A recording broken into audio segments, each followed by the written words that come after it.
Prime Minister Narendra Modi has outlined 3 doctrines after the success of Operation Sindoor. Naya Bharat will decisively crush terror on its own terms and on its own way. Nuclear blackmail won't deter India from giving an iron fist response to acts of terror. And India will not make any distinction between terrorists, their perpetrators, planners and government sponsors.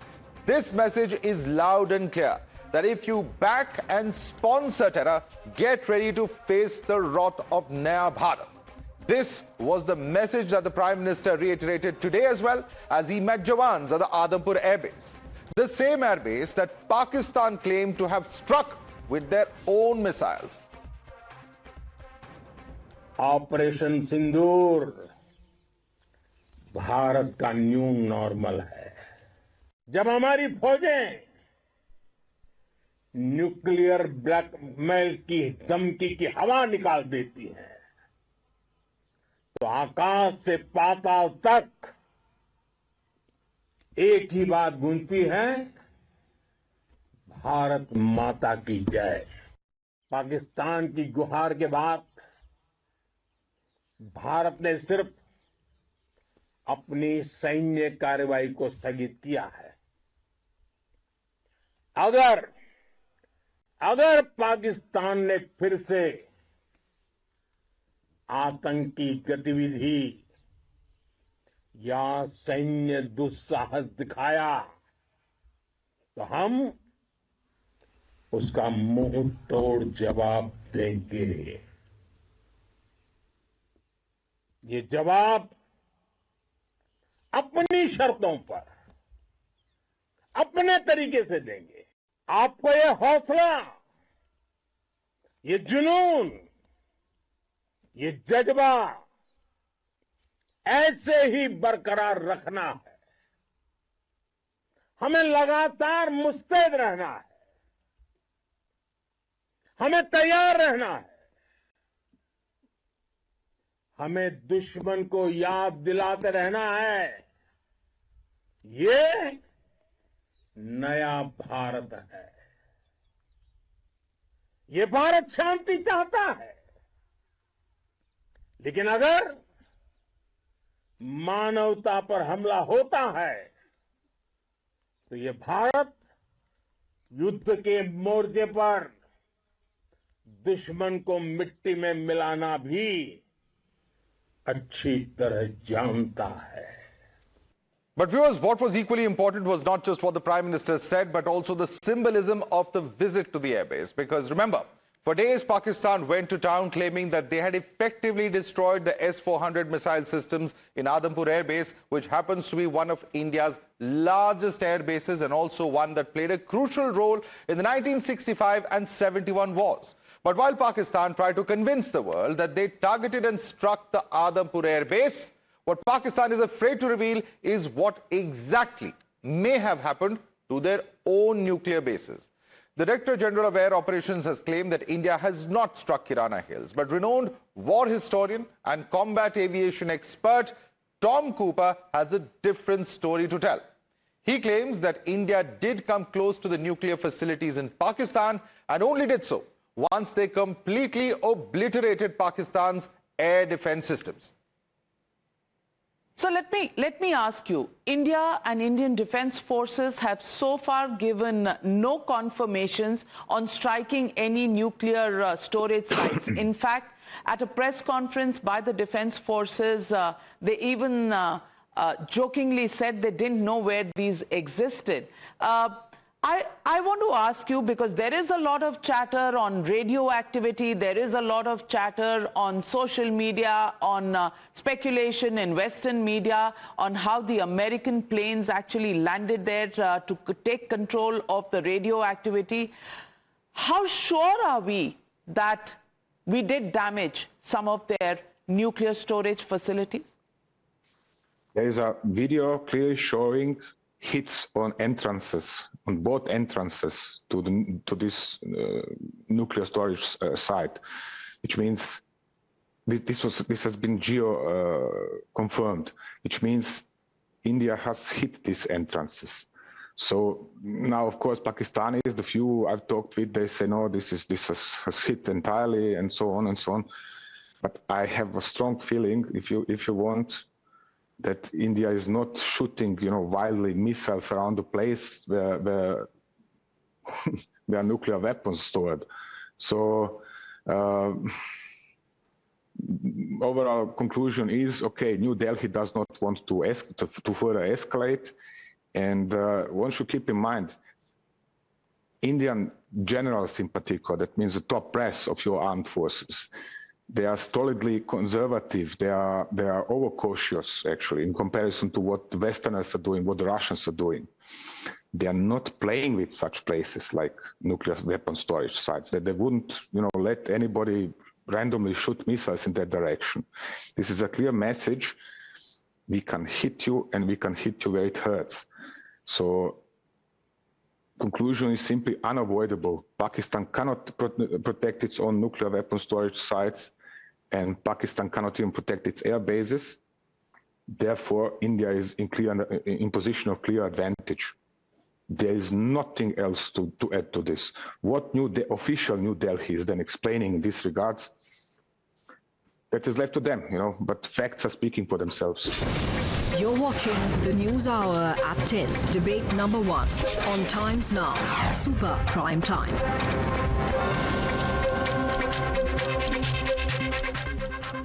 Joining us for more are Sushant Sareen, Senior Fellow at ORF. We also have Dr. Shalini Chawla, Distinguished Fellow of CAPS and author of Nuclear Pakistan. Major General SVP Singh is ex-additional DG Artillery. We also have Air Vice Marshal Nitin Vaidya, retired defense expert. Dr. Brahma Chalani, Strategic Affairs expert, also joins us on the show. Let me quickly take this across to Air Vice Marshal Nitin Vaidya. What do you make of the statements that have come in from Tom Cooper, because he very clearly says that his analysis is that we have hit certain sites, we've hit the entry and the exit, but only after India ensured, or after all the air defense capabilities of Pakistan were largely neutralized. What do you make of this claim that has been made? Madhavji, the very fact that if you want to strike deep and you strike where you want, it is very important that we neutralize the air defense capabilities of our adversaries, and that is exactly what was done. And I have nothing really more to add to the fact that what was said, because it has been a proven fact. There have been damages, and there are inputs that there have been damages, and we are aware of the fact that there are aircraft movements indicating that such damage has taken place. So I'm sure we have been able to strike where we wanted, and we have given a very strong and a decisive message that this is what we are capable of doing. And I think it's a lesson for life as far as Pakistan is concerned. All right. Is it going to be a lesson for life is indeed a very, very important question over here. But let me take this across to some of our other guests who are also with us. Let me go across to Major General Singh. Major General Singh, there's so much of reporting on this, particularly in the social media, etc. There's talks of, one particular aircraft that can identify radioactive material. There's talk of another aircraft coming in from Egypt that had boron powder on it to, try and undo all the damage that could have potentially happened, a radioactive material leak. India obviously has not made any formal statement except for that statement of the Director General of Air Operations, who said that we have not hit Kirana Hills. Could it be another site? What are we looking at in your view, Major General Singh? Firstly, I would go along with the Director General of Air Operations, what he has stated. However, let us see Kirana Hills and the nuclear sites which would be existing in Pakistan, which one would not really know accurately. But Kirana Hills being now appreciated or assessed is one of them. I would like to tell the viewers that the nuclear weapon is not in one site. There are different locations, say for the warhead, for the fuses, for the propellants, like that, the electronic systems. And when any nuclear weapon has to be used, they have to be mated. All these things come to a common place, whichever place the country decides. So in Kirana Hills, what was existing and what is not existing is not known. That some smoke is coming out, one has seen on some social media. Well, if that is there, this radiation, if it is coming out, then yes, boron is one of the factors. That Egyptian plane has come there. That another aircraft is hovering around because it's supposed to be, controlling the anti-radioactive measures and all. That's another thing. That is for Pakistan, the nation, to decide and to disclose what has happened. However, this radiation, so much of big affair being made, let me say that even if water is put on it, it can be controlled. A good wall, solid walls around it, it can be controlled, but subject to how much the leak is there. So this radioactivity and trying to ask India, how can India answer for Pakistan? Our ground forces are not there, our boots are not there, our air has performed the thing. It has been reported that we have caused heavy disaster, destruction on their 8 to 11 airfields. Yeah. Pakistan has answered that it has happened. The satellite images are showing. I would like to say that much on this issue. Absolutely. The satellite images are very clear, and we've seen clearer and clearer satellite images in fact come out. In fact, I'm going to request my team to put out the latest satellite images also so that our viewers can have a look at that. We'll quickly put that up on the big screen as well. But I want to bring in Sushant Sareen on this. Sushant, the question that many are asking, and the reason why this becomes so important, is that India and the Prime Minister very clearly stated that we've called Pakistan's nuclear bluff. This is a threat that they've been giving for decades now, and India has decided that you do what you want. We are going to hit your terror camps, and this is going to be the new normal. We're going to respond like this in the future as well if there are future terror attacks. Now the question is that if we've done all that and at the same time perhaps covertly hit some of those nuclear sites, then there couldn't be a stronger message going out to Pakistan. Sushant. So I think Madhav, we are conflating what the Prime Minister said and what is being speculated about hitting the nuclear assets.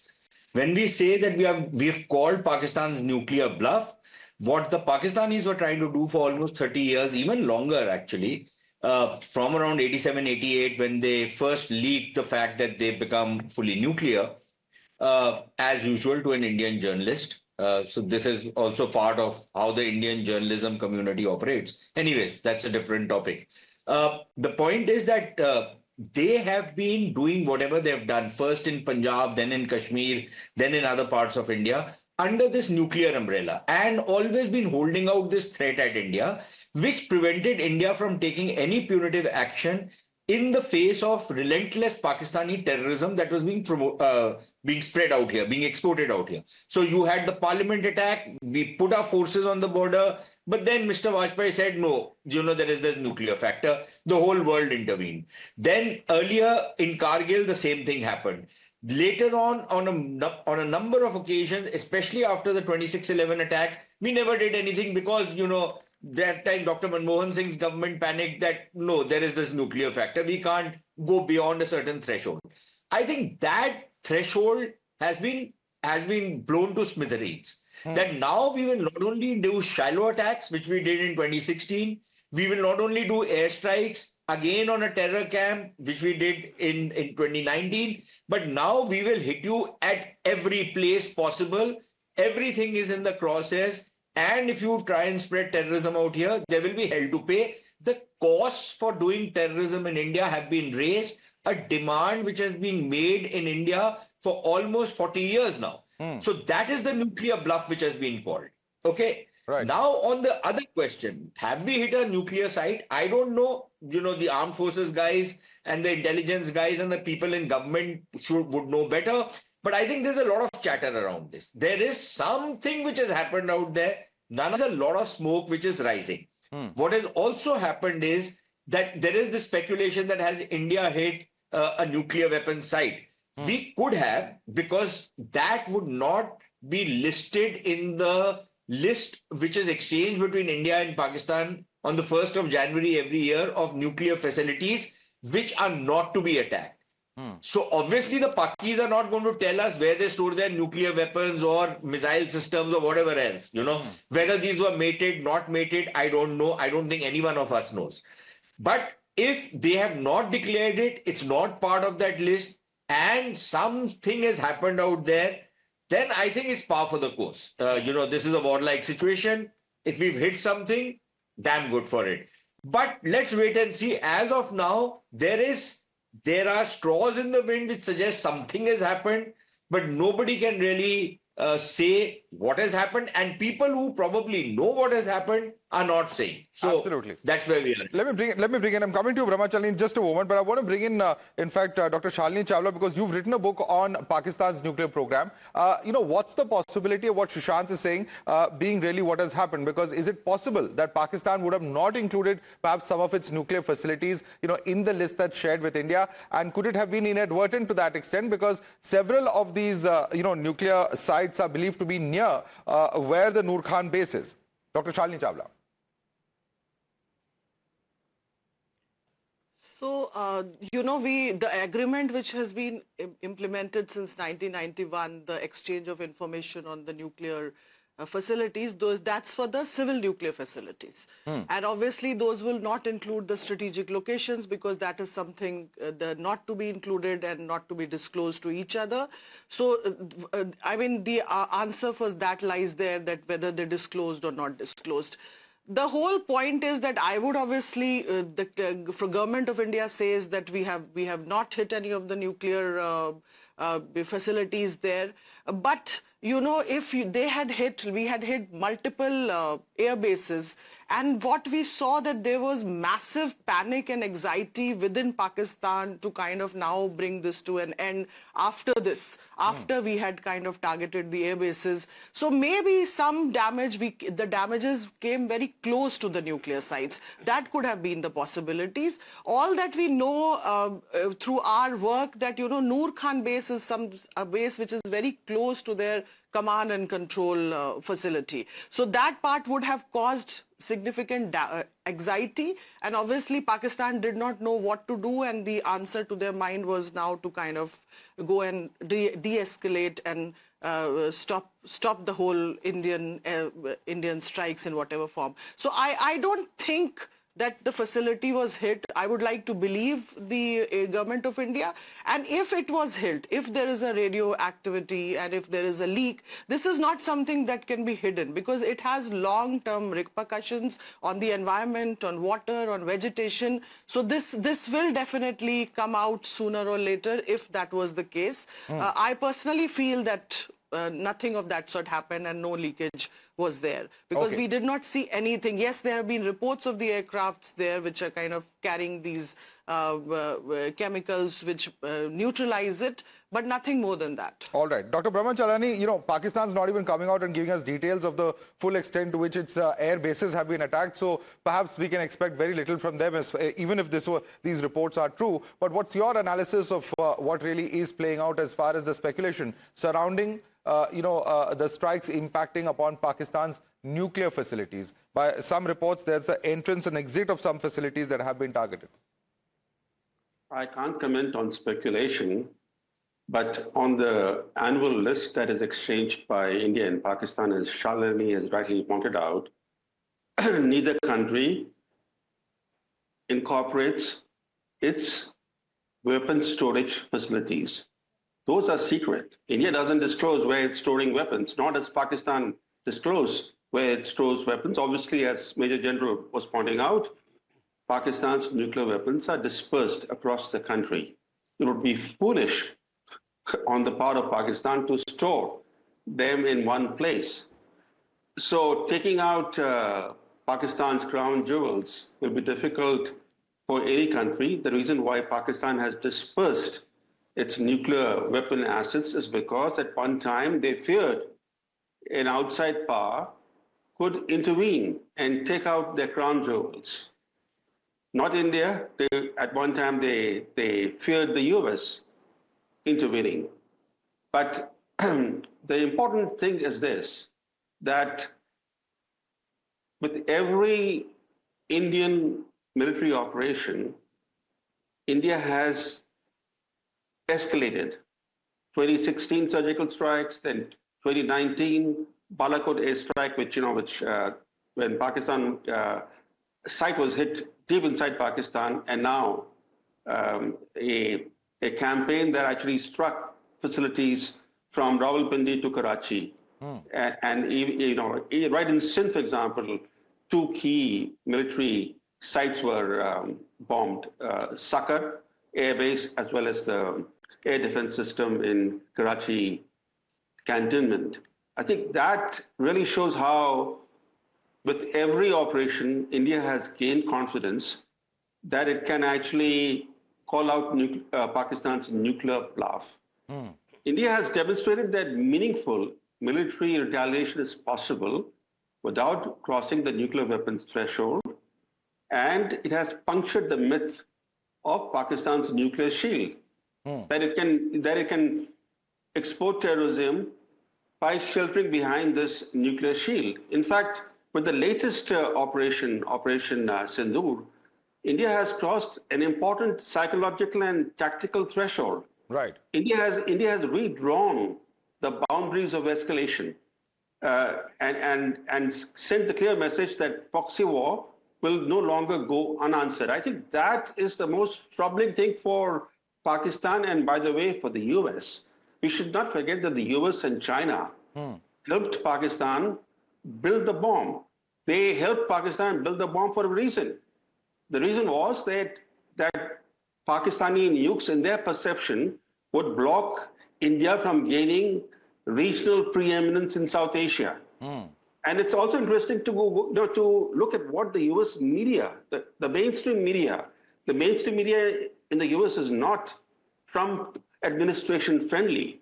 They're pretty hostile to the Trump administration, and yet they're all singing from the same playbook. They're all saying that when India hit the Noor Khan air base, alarm bells began ringing in Washington. Why?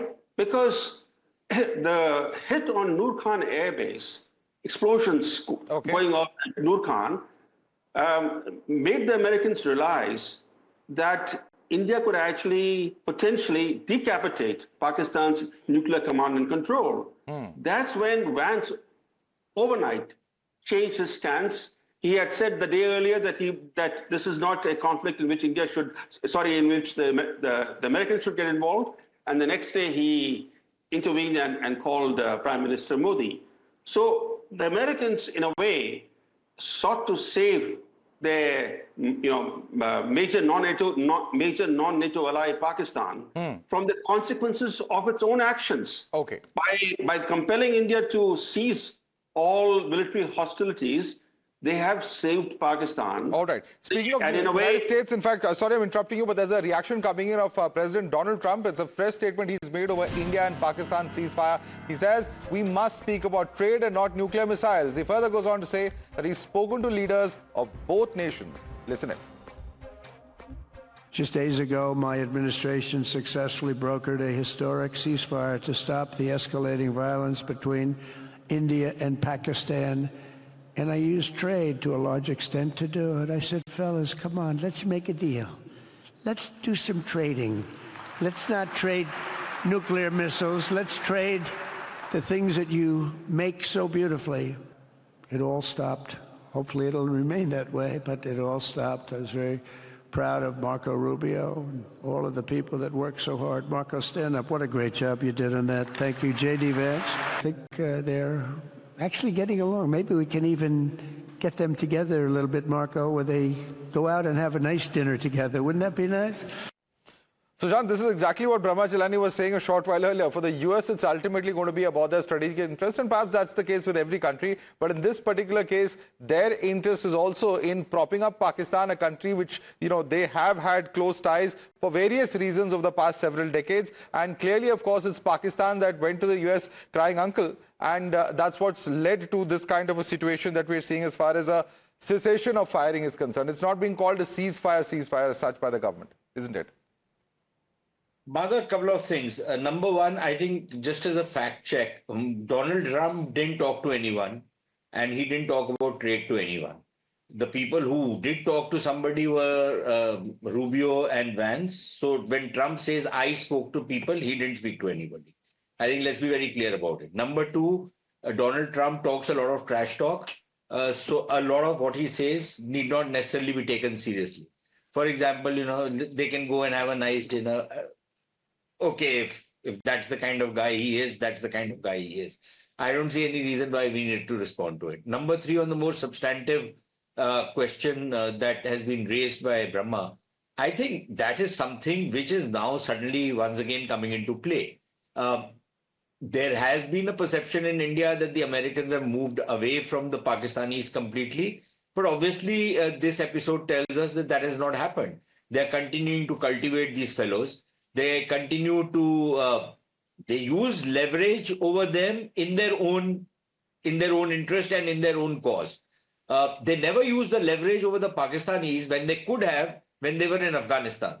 And they allowed the Pakistanis to get away with treachery at that point of time. But now suddenly, when they could have used their leverage at the IMF, at various other places, they decided that they will bail out Pakistan. Okay, and rewarded for bad behavior, rewarded for terrorism. Incidentally, apparently, they have even lifted sanctions over the new Syrian regime, which is an Al-Qaeda regime. And my question is that maybe if Osama bin Laden had gifted the American presidents a nice fancy jet, he could have gotten away with murder, right? He could have even gotten away with 9/11. The Americans would have given him whatever he wanted if he had given them a nice fancy jet.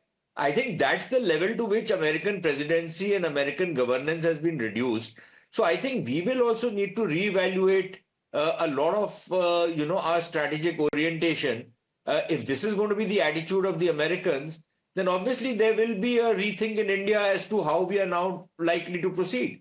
Important food for thought certainly over there, and certainly a lot of questions that have arisen over the last several days in terms of diplomacy, in terms of the final impact of what we've seen in terms of the conflict with Pakistan. Mr. Sushant Sareen, Dr. Shalini Chawla, Major General SVP Singh, Air Vice Marshal Nitin Vaidya and Dr. Brahma Chalani, thanks so much for joining us this evening.